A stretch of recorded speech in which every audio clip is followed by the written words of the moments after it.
I know it. We started to contact them. Hey man, you doing all right? You too. I saw those Easter pictures. You didn't look happy. What's going on, man? Never very happy. Yeah, me neither. I hate being photographed. I feel like it's just going to be disappointing for everyone. No wind. Photographs are no. Yeah. I was away from the office there. Nowadays, though, they dock them up. Yeah, that's true. My daughter has some filter that they can. Yeah. She didn't filter me, though. Yeah. Hey, as the least photogenic person in my family, I understand where you're coming from. Okay. Okay, that's fine. I just didn't want to let it get cold. Very good. Robbie's slowing this thing down. I heard it will be cold. Are y'all ready? Y'all ready? Okay, y'all ready? Okay, we ready? Stevenson. I don't know where my thing is. Good evening, everybody. Welcome to the City Council meeting of April 5th today. Appreciate everybody being here. We do have a quorum. We'll declare the meeting open. We're going to ask Councilmember Josh Stevenson if he'll lead us in the pledge and the invocation today. Join me in the pledge. I pledge allegiance to the flag of the United States of America and to the republic for which it stands, one nation, under God, indivisible, with liberty and justice for all. Please join me in prayer. Dear Heavenly Father, Lord, thank you that we can come together today. Please grant us wisdom as we try to do business and make it equitable for everyone involved. Please be with our first responders as they go out day after day to protect and defend us. It's in your name we pray. Amen.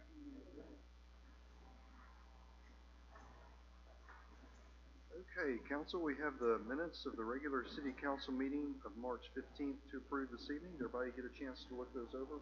Move to approve the minutes for March 15th. Okay. Motion and second. All in favor? Aye. Any opposed? Motion carries. Thank you, Council. All right, we are to citizens' comments. Does anyone have any comments for the Council regarding any of the items on the agenda this evening?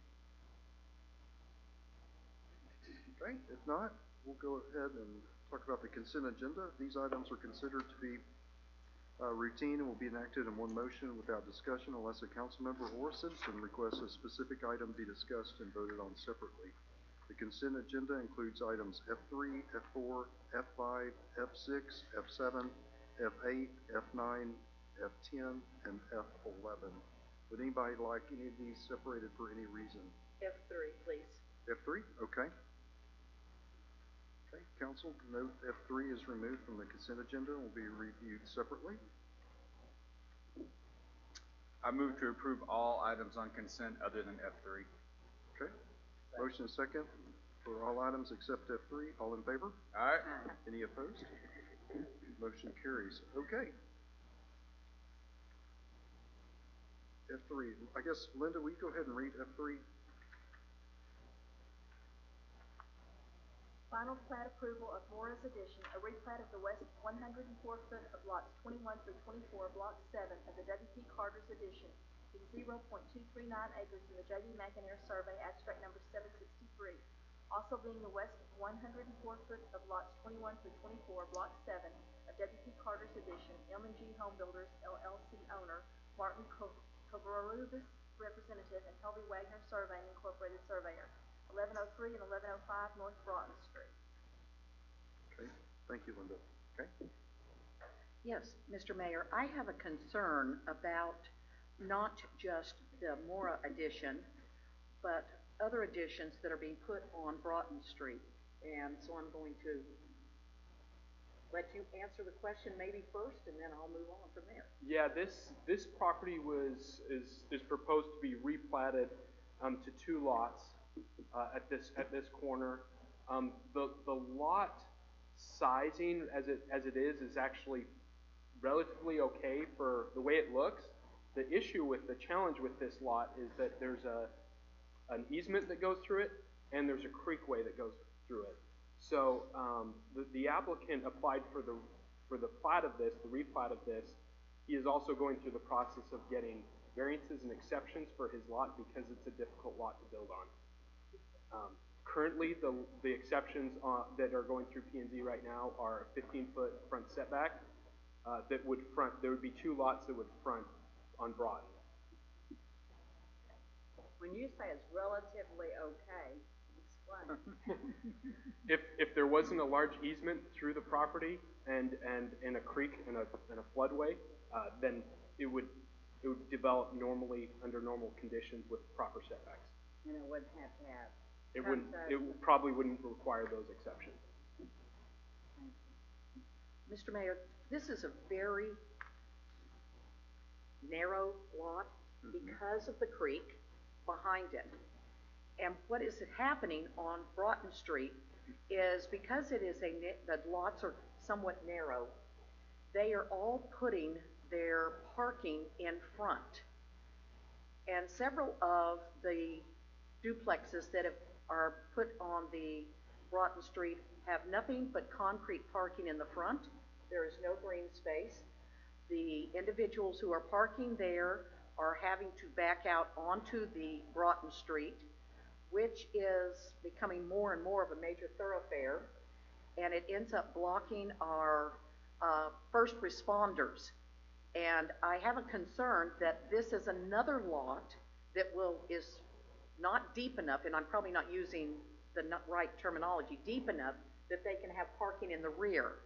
So here we have another situation where there will be only parking in the front. They will want to put enough parking for the number of bedrooms, and it'll end up being another concrete front yard. And this is happening all up and down Broughton Street, which Broughton Street is only like a lane and a half, and I have been pushing to have the corner of Broughton and Brockett widened so that our new emergency vehicles, especially our fire trucks, can make it around that corner. If there are any traffic at all pulled up to that corner, our emergency vehicles cannot turn the corner. They have to wait till the citizens move out of the way, back up or whatever. And so this is another concern. And so I am opposed to this. You know, I'm not opposed to something being developed there. I'm opposed to the way it has to be developed as far as parking. Rob, does the applicant prefer the drives to be facing Broughton or Richards? If the applicant wanted to face Richards, he would probably only be able to get one lot or one home. Okay. So that's why he chose the front Broughton in this case. Okay. And it has a deep creek in the back. Okay. Okay. Do you see any, and Rob, do you see any issues with the depth? Councilwoman Hallett has listed several things that have been a concern along this street. And we've been actually trying to widen it and do some other things here. Do those things concern city staff? They do, especially on the 15-foot front setback. You know, the reason we have a 20 or 25-foot setback is so that we can get enough parking. In this case, the applicant has provided kind of a circle drive and different variations of ways to accommodate the 3 or 4 spaces that it requires per lot. This is a difficult situation compared to the rest of the houses that front on Broughton. This would be definitely more of a variance than 15 feet. Okay. Well, I know that at P&Z, that a question came up by a member of P&Z, the fact that this is going to, again, be a concrete front yard. And that's not what we want. We would like at least some green space in the front yards. I think it's wonderful that people are wanting to develop in this section of Sherman. I'm not opposed to that. I just am very concerned about this specific street and the amount of concrete that is being put in the front yards, and the fact that emergency vehicles have difficulty getting down this street with the width of the street. How did P&Z vote on this? What was The applicant asked to table it. The site plan that they had submitted was not detailed enough for P&Z to make a conclusion on or make a decision on. So they're actually coming back to the April 20th meeting to clarify their site plan. Okay, then should we table it? I'd like to see what this circular drive looks like before I would approve Sounds it. like it's- Ryan, are there issues with shot clock and approving plats and whatnot here? Yes, there are. This would be subject to the 30-day shot clock. And so unless the applicant's here and wishes to make a request for you to table this item, failing that, you would have to act It's on this. yes or no? It's yes or no Okay. tonight, yes. And if they decide no tonight, they're back to kind of square one with P and Z? Yes. I mean, if they choose to. Right, they would have to bring another plat forward should they want a plat approved. Okay, is the applicant here this evening? Don't believe so. Okay, So Robert, if it's just one lot, we wouldn't have an issue with code. Right. I think if it was one lot, they could face Richards and meet all the setback requirements. That would be much better. And Richards Okay. is not a busy street, Comparative. comparatively, yeah. Right. It's, no, and that's it understood, does absolutely. not have near as much Yeah. traffic. Yeah, absolutely. Okay, so your motion, I make a motion that, we do not approve. Second. okay, we have a motion and a second to deny, all in favor? Okay, any opposed? I'm opposed. Okay, one opposed. All right, motion's denied, thank you, Council. All right, this time we'll open public hearing. Linda, if you'll read D1 for us, please. Ordinance 6367, an ordinance of the City Council of the City of Sherman extending the corporate limits of said city so as to annex an area of land consisting of approximately 24.415 acres, generally located east of US Highway 75, south of Park Street, and along East Sherman Street, adjacent to the Sherman city limits and in the City of Sherman's extraterritorial jurisdiction, on application of the landowner, providing that the owners and inhabitants of the subject area of land shall be entitled to the rights and privileges of other citizens of the City of Sherman, and shall be bound by the acts and ordinances now in effect and hereinafter adopted, authorizing execution of the annexation service plan agreement, providing for a penalty for a violation of this ordinance and Sherman's general zoning ordinance, ordinance number 2280, providing a savings, repealing clause, severability clause, and an effective date, and providing for the publication of the caption hereof, finding that the meeting at which this ordinance is passed was noticed and is open to the public as required by law. Thank you, Linda. Good evening, Clint. Good evening. We're asking for approval of the 24 acres of annexation near Park Street. This is a request by the owner. He has submitted a subdivision plans for 85 lots. It will include water, sewer, and street extensions, and so far meets all of our subdivision ordinance. This is the only public hearing for approval of this annexation. Okay, thank you, Clint. Is there anyone here that would like to speak on this item this evening? Linda, if you'll read D2 for us, please. Ordinance 6368, an ordinance of the City Council of the City of Sherman, amending Section 8, subsection 5A, ordinance number 2280, so as to renew a specific use permit to allow new and used tire sales and repair, general maintenance with alignments and oil changes in a C2 general commercial district at 207 and 209 South Dewey Avenue, being 1.091 acres in the GB Pilot Survey Abstract Number 963, described as lots 3, 4, and part of lot 5, including the alley line between lots 3 and 4, block 3, J.P. Levens, second edition. Miguel A. Avalos, owner, and Miguel Avalos, representative, and Underwood Drafting and Surveying Surveyor. Providing for a repealer clause, providing that this specific use permit shall be granted subject to certain conditions, providing a penalty not to exceed $2,000, finding that the meeting at which this ordinance is passed was noticed and is open to the public as required by law. Okay, thank you, Linda. Rob? Good evening, Mayor. This item was approved a year ago, March 16th, 2020, with a 12-month time frame in the motion to come back. As Linda mentioned, it's a specific use permit for new and used tire sales in the C2 district. I've actually met with Miguel, and I walked the property with him. He's done everything that we've asked him to do. He's kept his site clean. He's installed a perimeter fence, a really nice 6-foot perimeter fence that cost him about $7,000.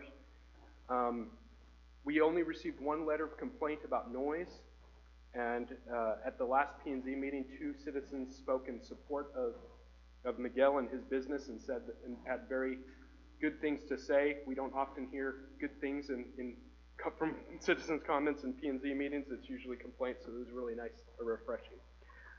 P&Z approved or voted to approve the SUP with no conditions on time frame this time. Okay. Thank you, Rob. Is there anyone here to address this item this evening? Okay. No, we'll move on to D3. Linda, can you read that for us? Ordinance 6369, an ordinance of the City Council of the City of Sherman, amending Section 8, subsection 5A, ordinance number 2280, so as to grant a specific use permit to allow a multi-family residential complex, Aspire at Sherman Apartments, in a C1 Retail Business District at 1111 Gallagher Drive, being Lot 1, Block 1, Jackson Walker Edition, being a replat of all of Lot 7, Block 1, Flecker Plaza Edition, and all of Lots 5 and 6, Block 1, as a partial replat of Flecker Plaza Edition. Aspire 2 LLC owner, Ryan Johnson representative, Covenant Development developer, Cross Architects architect, Cross Engineering Consultants civil engineer, Lee Engineering civil engineer, and Underwood Drafting and Surveying surveyor. Providing that this specific use permit shall be granted subject to certain conditions, providing a penalty not to exceed $2,000. Finding that the meeting at which this ordinance is passed was noticed and is open to the public as required by law. Thank you, Linda. Bob? Mayor, this item is for an SUP for a multifamily complex for 234 units in a C1 district. P&Z approved this SUP 7-0. There were 3 letters of objection. At the meeting, one citizen spoke in objection and one spoke in favor of the project. Okay, thank you, Rob. Is there anyone here to address this item?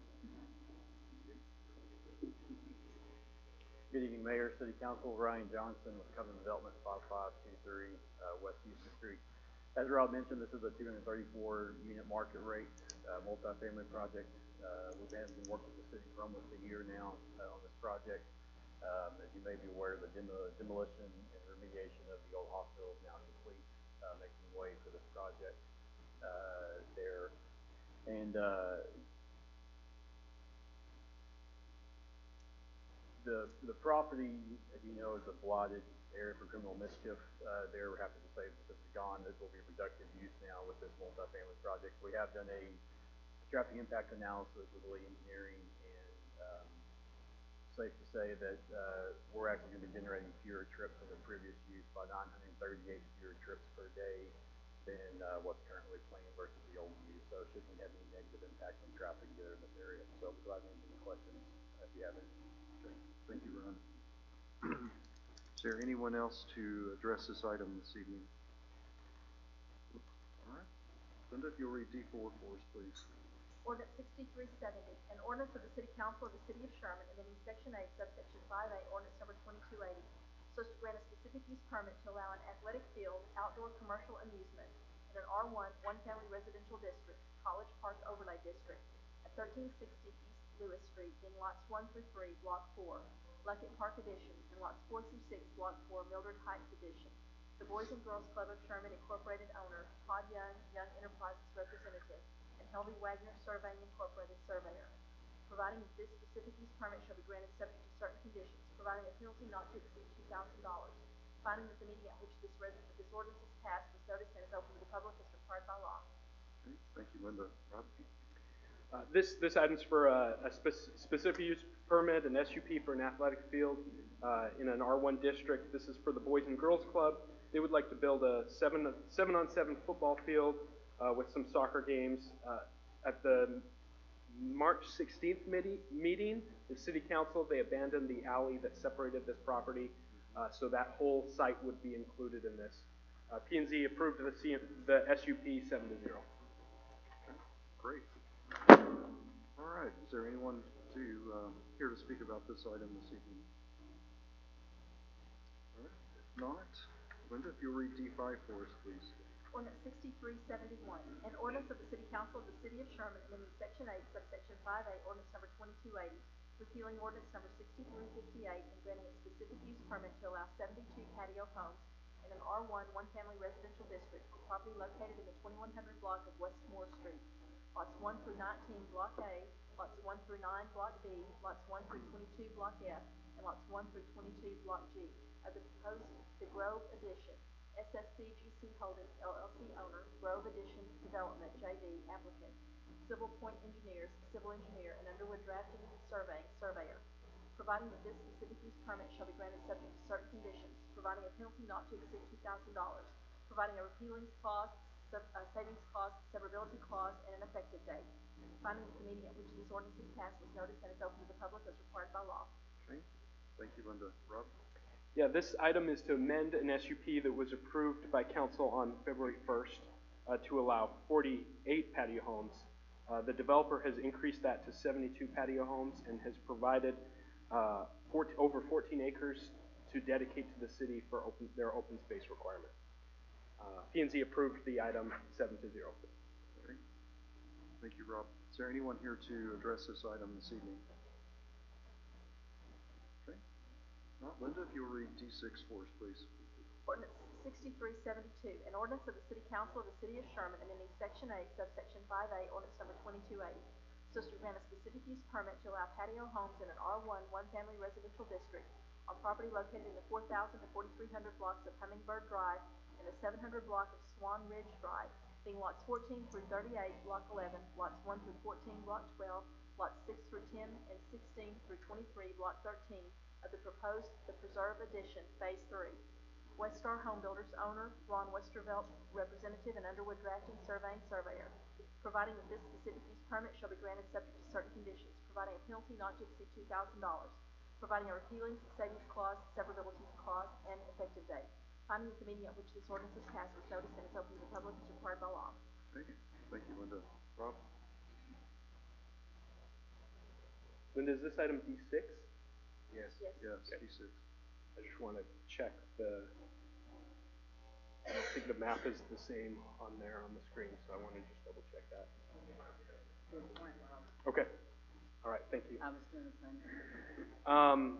Mayor, Council, this item is for a specific use to allow patio homes in an R1 district for the Preserve Phase 3. They have 50 patio homes at this location. Planning and Zoning voted 6-1 with Sean Davis not approving it for subject to because of his concerns with open space. Thank you, Rob. Is there anyone here to address this item this evening?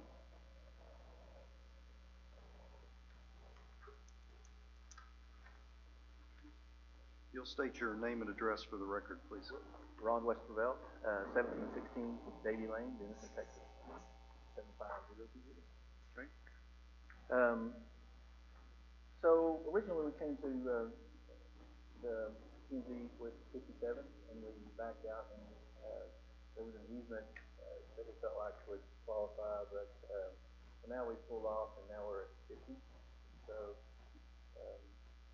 any questions I'd be happy to answer. Okay, thank you. We'll get with you in just a moment. All right, Linda, if you read, is there anyone else to speak regarding this item? Okay. Linda, if you'll read D7 for us, please. Ordinance 6373, an ordinance of the City Council of the City of Sherman amending Section 12, ordinance number 2280, so as to include certain property within the R1 one-family residential district located at 213 East Hill Street, being 0.172 acres of land in the J.V. McInerney Survey, abstract number 763. Roberto Moraz, owner, and Helby Wagner Surveying Incorporated surveyor, providing a penalty not to exceed $2,000, providing a repealing savings clause, severability clause, and an effective date.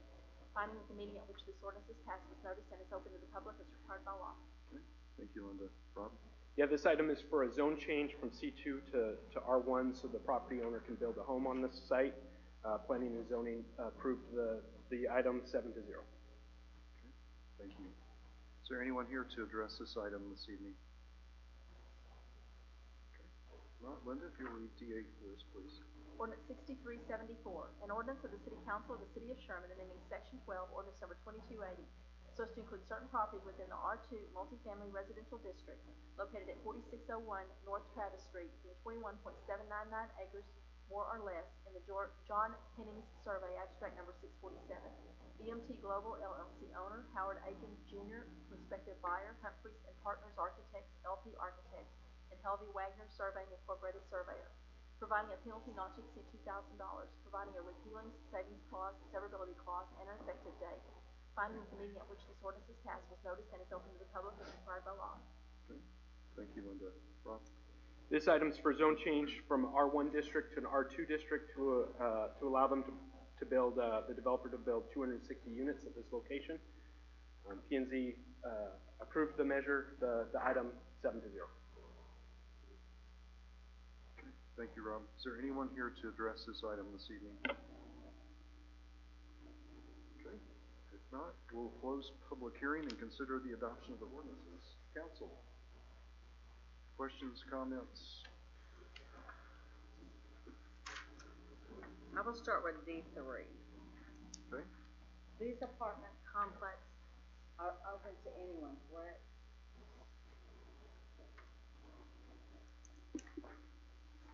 That's great. It's a market rate, fully not any restricted income, affecting people's full market rate. Just wanted to verify for some letters that I read. I just wanted Yes, to make ma'am, sure. those are inaccurate. Thank you. And then D5, I thought we were gonna come back with an ordinance for patio homes. I thought we were working on that within the city. You mean- Because this just continues. You mean D6? Well, D5 and D6. D5 is, okay.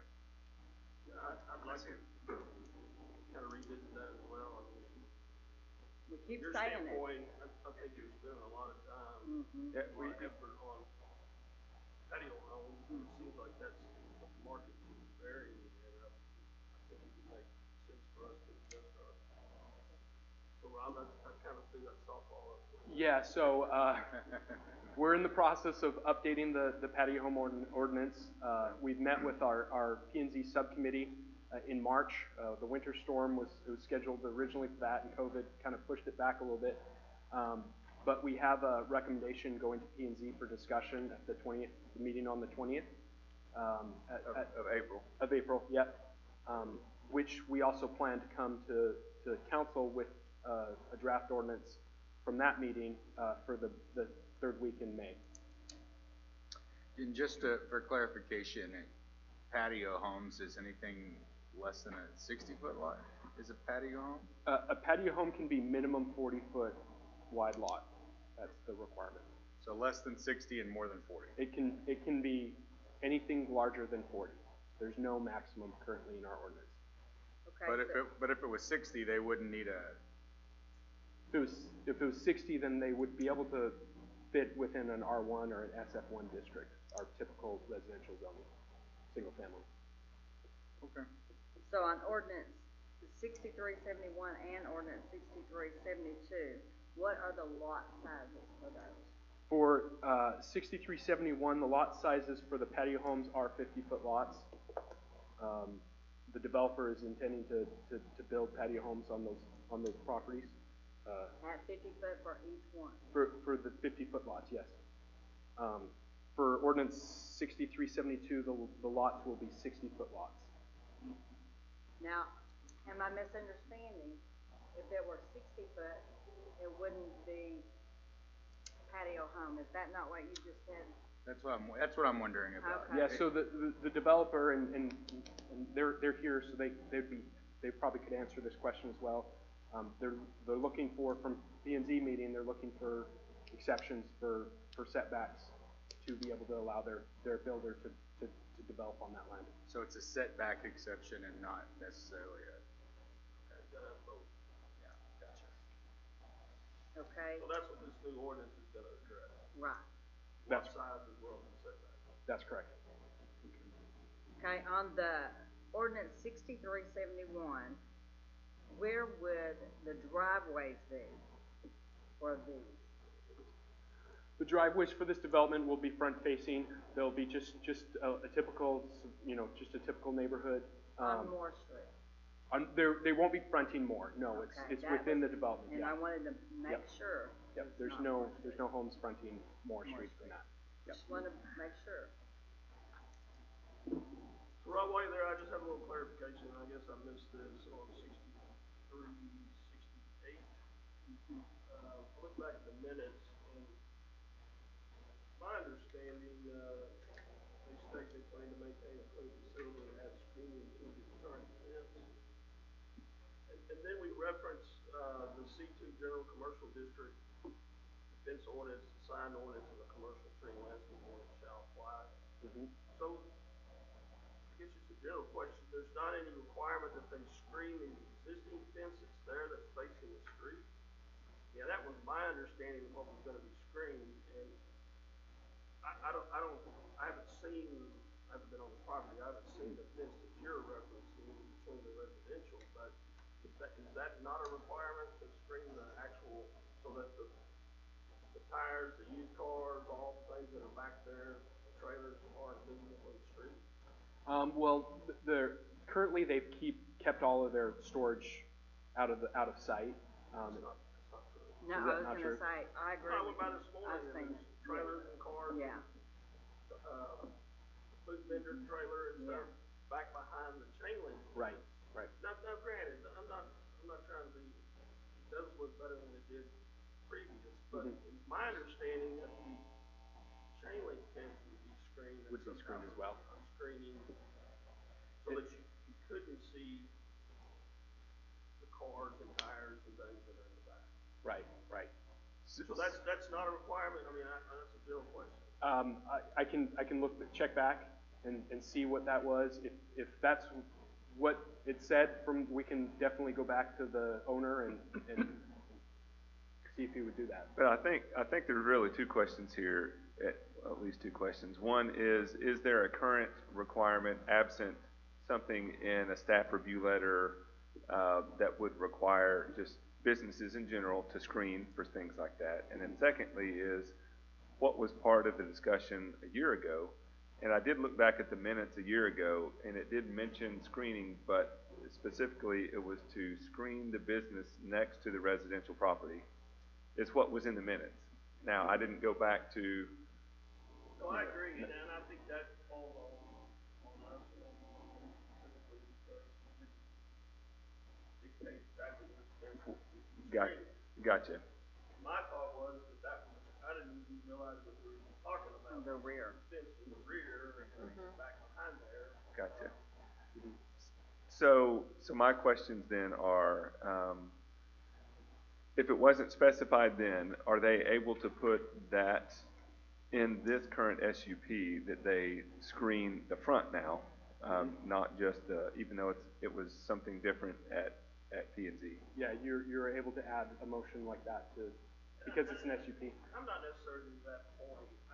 I think that we kind of made our point with these owners here, and I think they've done some things to make it look better than others that have brought this whole discussion up. We have in my opinion, lots of businesses that are in violation of this exact thing here with used cars and cars on blocks and things just sitting out in the street or visible from the street.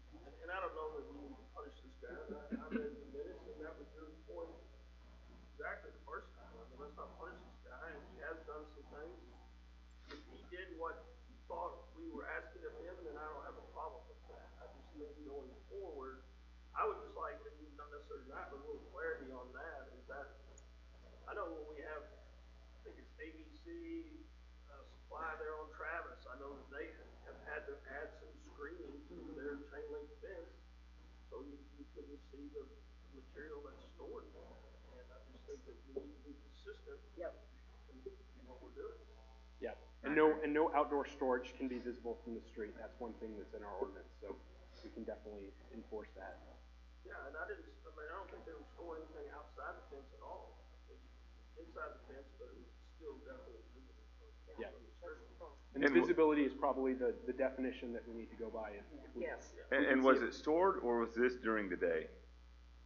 Or is that the same thing from a Behind a fence, It was so, during the day. It's just, Like I said, there was nothing out.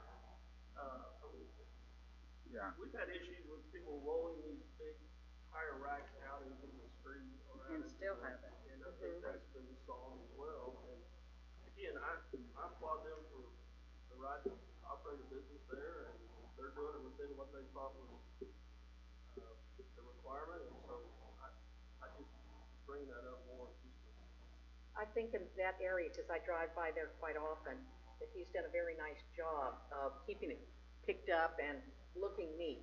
But I think the problem we're having, and I don't know that we can do anything regarding him, but if we use screening, I don't think we're just talking a fence. I think we're talking something where, like you said, like ABC Storage, just put, I guess it's that plastic slatting through so that you cannot see what's in. Right. And that's what we would like to use, I think, as a council. Yeah. I can't really speak for everybody, but I'm getting the feeling that when we say screening, we don't want to be able to, it just be a fence, a cyclone type fence, metal And fence. chain link fence is not good enough for that screening, is what you're saying. No. Right, you can see through it. And I think our ordinance will bear that. I mean, I think I it's do. just saying that it has to be. Yeah, I mean, we don't necessarily want a wooden fence necessarily, or a concrete wall, or whatever, where, but something where it's, Right. Not, Well, I don't think. I think you understand where we're coming from. Absolutely. we don't wanna be able to see through the fence. Does our ordinance say that you can't see through the fence? Let's define screening a little bit better in our ordinance, I think, is what we're saying. Mm-hmm. Good, thank you, Rob. I'll make a motion. Can I finish Wait, one wait. more? Oh, One oh. more. Thank you. Ordinance 6374, the, apartment complex will be coming out, the traffic will come out onto Travis. Is that correct? That's All correct. that traffic from the whole complex. There would be only, at this point with their plan, there would only be one point of ingress and egress. Do we see widening of Travis Street in any near future? I do not have the credentials to answer that question. Clint's shaking his head yes, although there are a number, just generally speaking, about TxDOT projects and the MPO.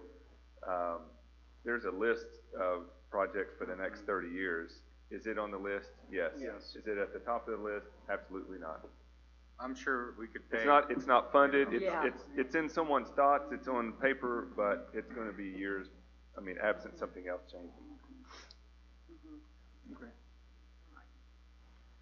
Okay, Billy, I apologize. Go ahead. Finish. Okay. I'm just going to make a motion to approve, the ordinance as presented. Second. Okay, got a motion second. All in favor? Aye. Aye. Any opposed? Motion carries. Thank you. All ordinances are approved. All right, we're to, Resolution 6725, proposed Resolution 6725. Linda, if you'll read that for us, please. A resolution of the City Council of the City of Sherman authorizing execution of a professional services agreement with Plummer Associates Incorporated for engineering services for the Post Oak wastewater treatment plant condition assessment.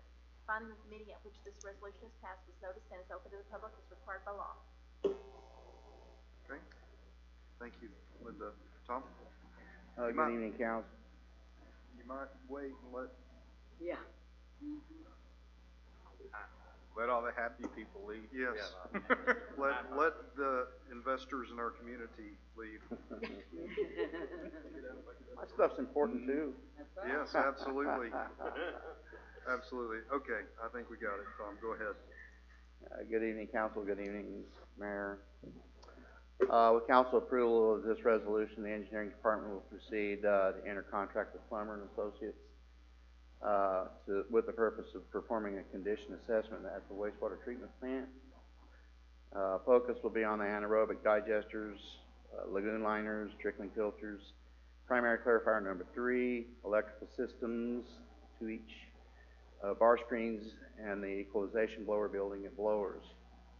We will not be including in this condition assessment the aeration basins, the biological clarifiers, primary clarifiers number 1 and number 2, the master lift station, and the sludge handling, as these items were either recently renovated or are currently under rehabilitation. An assessment is a scoring that uses qualitative and quantitative variables to summarize and prioritize risk. In other words, how many there are, how big it is. And qualitative, it's removal efficiencies, likelihood of failure times the risk. or consequences, is equal to risk. And so this is a way of, risk assessing items at the wastewater treatment plant. With approval, the engineer proposes to be complete by December 17th of this year. Explain in layman's terms what this really entails. I mean, as dumbed down as you Yes, can ma'am. get it. So the engineers will evaluate our wastewater treatment plant components, the ones I read. They will look at structures, they will look at mechanisms, and they will compare that to removal efficiencies, how well it works. And from that, they will be able to prioritize what may need to be expanded on, growth. And so we'll be able to get a professional opinion on where we need to go in the event of anything happens, that either it be in failure or to handle future capacity. I don't know if that helps. Not really, but I get the It's, gist of it's it. of, here's what we have, what condition is it in, do we need to make improvements? Right. Johnson Controls. Yeah. I was gonna say, that's what I was gonna say. What about the others When- that we paid for? This doesn't get included in that, right? Yeah, when's the last time we had a plant condition assessment? So we're gonna spend $200,000 for Correct. somebody to come in and tell us what could happen and what we need to do if it does happen. Basically, correct. But we don't know that ourselves. We have to pay someone else to do it. Right, and it's a very detailed look into it.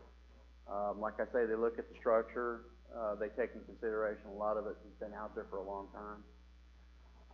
So say our treatment plant has a capacity of 16 million gallons a day, but what will it handle in the next 16 hours? And they will look at a great detail as far as, say, like I say, the mechanism or the structure goes. Tom, we've approved quite a number of neighborhoods this evening.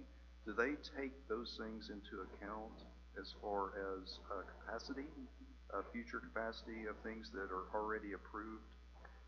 They should go look at our population projections. They're not going to look at what our where we're growing, but they will look at what population projections that we have. But our utilities master plan is going to do that as well, yeah? Correct. Yeah. So, which is a different item that's already been approved. Okay, in so the that's a previous- different study altogether. Master plan. Yeah, Right. this is just, are the components working or not? Mm-hmm. Okay, Yes, sir. The master plan looks at the whole city. gotcha. Now, can we get somebody to come and give us a planning assessment of all of our planning assessments, just so we can? Absolutely. And they gave us a presentation. We just seem to have all these master plans, and I'm not opposed. Well, this isn't necessarily a master plan. This is an evaluation. Evaluation plan. Yeah, this is an assessment of very technical things as far as our wastewater plant. When was the last time we had one of these done? I don't think that we've ever had a condition assessment at the wastewater plant, have we, Nathan? No, ma'am. So why did we all of a sudden decide we need it? That's a good question. My thoughts are is that you're never too long to get an expert opinion on where we're going to go with this. As we've had a lot of turnover in the last few years with people, and we're having new people move up. They need to know where we stand, where we're going to go. So you two guys come from another city prior to coming to the city of Sherman. Did you do that at your other cities, pay this kind of money to have this? In Lubbock, they did, yes. And a lot of times what this study will do, you've got plant staff that has an idea of what needs to be replaced, but they don't have the time to do in-depth, detailed look at all the equipment. They kind of have a feel for it, or a gut reaction, but these reports back up those or completely change the aspects of it to know exactly what needs to be replaced at what time. And the study could come back and say, hey, you're in better shape than 90% of the cities that we deal with. And so now you know how to plan out your 5-year CIP plan. If we need something, would it come from the same people who are gonna come out and do the study? No, not necessarily. we look at each individual project based on who the right fit for the engineers are for each project. So they're by no means guaranteed any of the projects that they recommend. Right, but their estimate of, probable repairs and things like that is our foundation, when we seek requests for qualifications. We'll say, we've looked at these elements, and, this is where we're recommending improvements. It would be a very useful tool for, budgeting, our upcoming budgeting. And the unique thing and why we're planning so much now is because of the growth. Yeah. You know, 10 years ago, you had 2 subdivisions and a couple commercial sites. You know, everything was kind of, we knew where it was. Considering so far in this meeting, we've approved 123 single-family and 504 multifamily units, we maybe want to take a look at this. We don't want to make and decisions that's based my on a point. gut feel. We want to make sure that we have engineering to back it up. And we don't need, after we had a recent difficulty with water, we don't need our wastewater plant to fail. Yeah, I'm that's, just thinking there's questions to be asked. that's So, just, yeah, is Plummer Associates going to be looking into, items like, redundancy and, you know, things, obviously our water treatment plant had some issues because power was cut off. But, will they be looking at a redundancy of that sort of thing, or is that part of the master plan? The electrical is one of their, realms that they will be entertaining on this study. And we also have a project in the current CIP to replace the switchgear at the wastewater treatment plant for next year.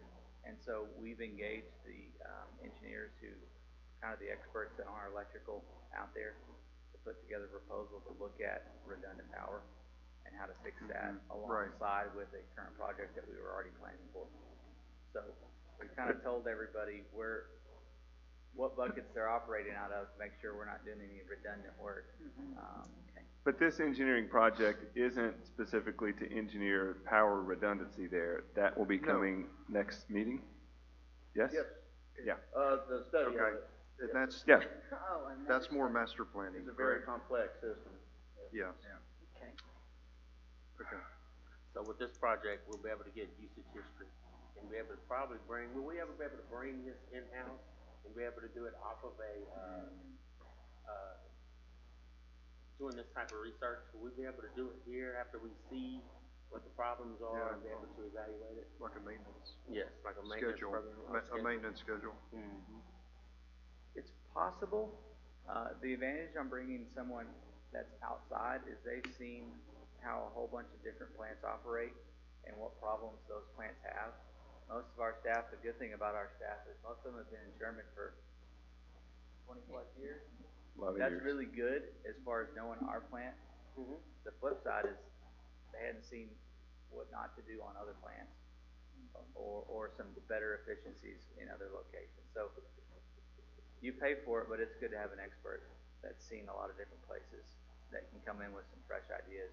So we might be able to put a maintenance schedule against it though. Yeah. To help us out. Yes, and we currently have a maintenance schedule on a lot of our parts that have continual repair or hazardous zones that we have to replace pumps and That'll help pillars. save too, once we get that going. Well, I think it's a good thing that we're finally doing it if we've never done it, because that place has been there for a long time. So I'm gonna make a motion that we approve of Second. 6725. Motion, second, all in favor? Any opposed? Motion carries, thank you. All right, Linda, if you'll read, proposed resolution 6726, please. A resolution of the City Council of the City of Sherman authorizing execution of a professional services agreement with Park Hill Smith and Cooper Incorporated, doing business as Park Hill, for engineering services for the water system emergency backup power project. Finding that the meeting at which this resolution is passed was noticed and is open to the public as required by law. Thank you, Linda. Tom?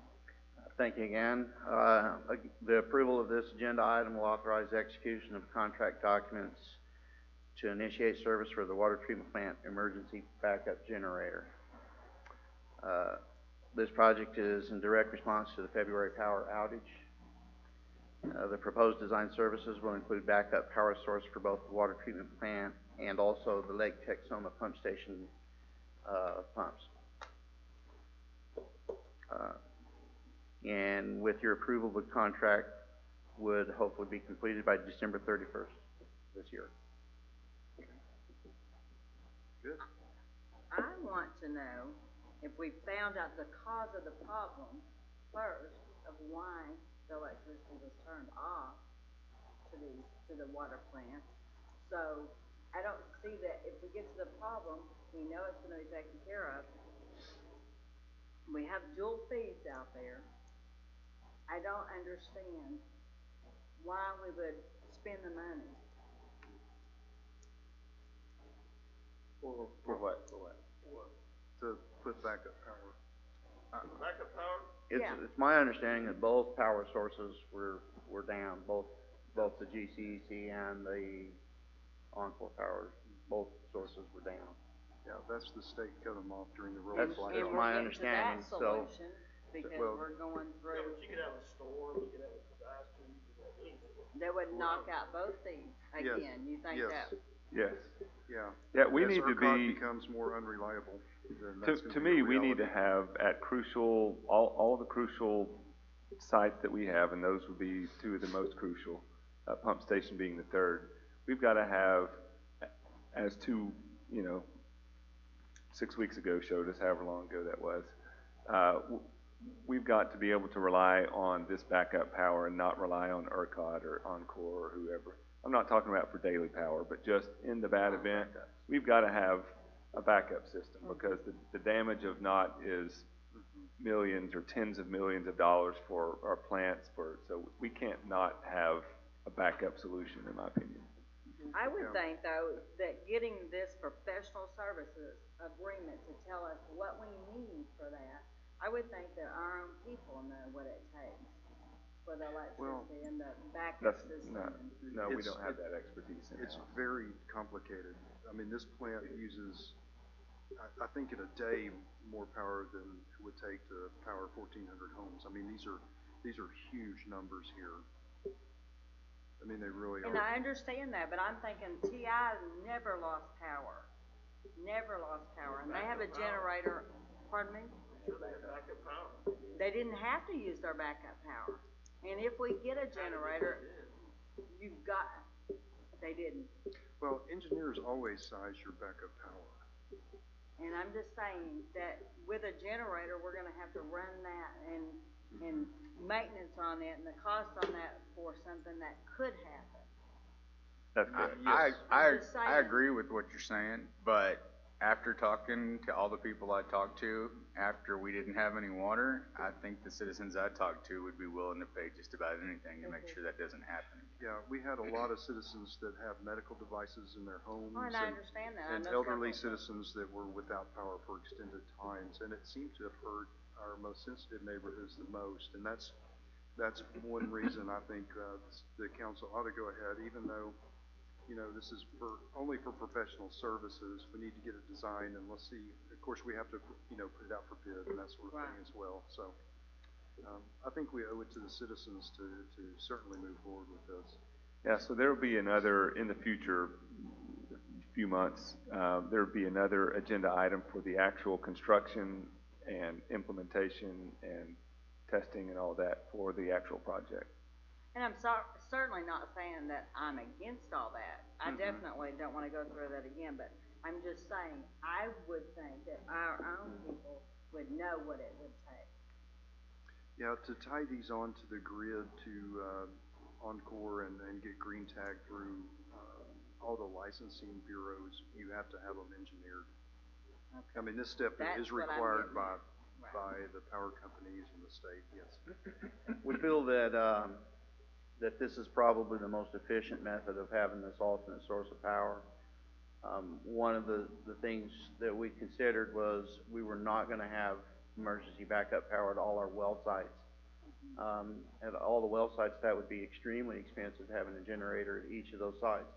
So in the event of a citywide or a water power failure again, the valves would be open and the water plant would serve the whole city. And that's kind of where we'll be able to go with that. And so we'll be able to provide water for the whole city, off of the water plant only. And it's something we can maintenance ourselves, though. Correct, and it wouldn't be trying to maintain 20 different generators, it's just 2. Did we, I'm trying to remember, I thought something was said that, you know, we should not have ever been on the cut off the power list. Right, that's what I'm getting at. is that Do should- we know if we're on the don't cut their power off list any now? Well, we For the don't, we don't know. and ERCOT has a secret that they, We don't know, and I've heard that too, but I'm not willing to bet. take a chance on, I Yeah. understand, because I'm not it- willing to roll that dice.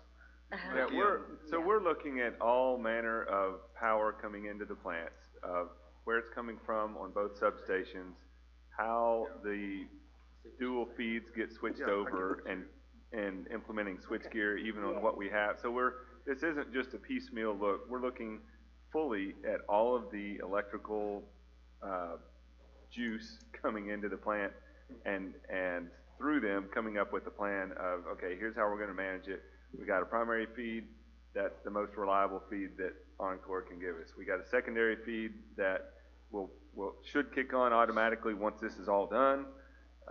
And then we've got this third feed, which would be a manual, not manual from a switch, but a redundant source from a generator standpoint. So okay. we've got, we're doing everything we possibly can, to mitigate us having a repeat of what we did 6 weeks ago. Correct. And I think we've lucked out that our citizens were very patient with us, and as Councilman Stevenson said, they will understand why we're doing this, that we are trying, that this is money that they will agree to be spent if we can keep it from happening again in the future. It will be improving safety, and as Robbie mentioned, it will have a 3-way automatic transfer switch. So in the event of any one, the generator would be able to back up. Okay. And it wouldn't have to manually go out and throw the switch. Yeah, I move to approve. Okay. We have a motion and a second. All in favor? Aye. Any opposed? Motion carries. Thank you. Thank you, Tom. Thank you. Thank you. Okay, Kent, the next item is the Setco quarterly report. Kent Sharp was called out on business, so we're gonna skip that item this evening. Linda, if you'll read F2 for us, please.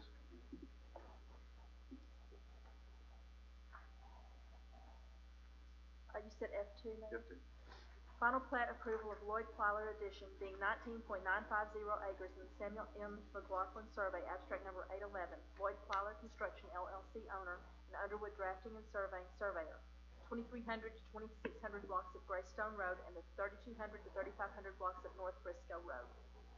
Okay, thank you, Linda. For transparency purposes, I'm abstaining from the vote. Go ahead, Rob. Mayor, Council, this is item for final plat approval for 13 lots, roughly between 1 to 1.5 acres off of Greystone Road. Do you have any questions? P&Z approved this unanimously through the consent agenda. If you have any questions, I'd be happy to answer them. Okay, so it's saying to take this plot and break it up into sections to be used for, Currently, it's zone C2. and it would be changed to, No zone change. no, There's no zone, this is just a final plat approval. So I'll move to approve. Second. Okay, motion second. All in favor? Aye. Aye. Any opposed? Aye. Motion carries. Thank you, council. All right. Looks like with that, we are to media questions. So media, have any questions for us this evening? Okay. If not, council comments. Josh, I'm gonna start with you this evening. Mr. Mayor, I would just, again, like to point out, just in tonight's meeting alone, we, approved 123, R1 single-family units and over 500 multifamily units. We are growing, we're growing at a rapid clip, and, I think we're gonna, start getting into territory and like paying for these studies where we haven't done so in the past, but Sherman's always been the smart city, and I think it's a smart thing to do, and I fully support it. And that's all I have. Okay. That group that's putting the field together, the complex of the field, we're really excited about that. Well needed. Some girls club? Yes, Boys and Girls Club, I think it's gonna be really great. That's gonna be great. That's all I have on that one. We're taking donations. I saw in the newspaper it's already done. No, it's not, but we're taking donations. But I have no comment.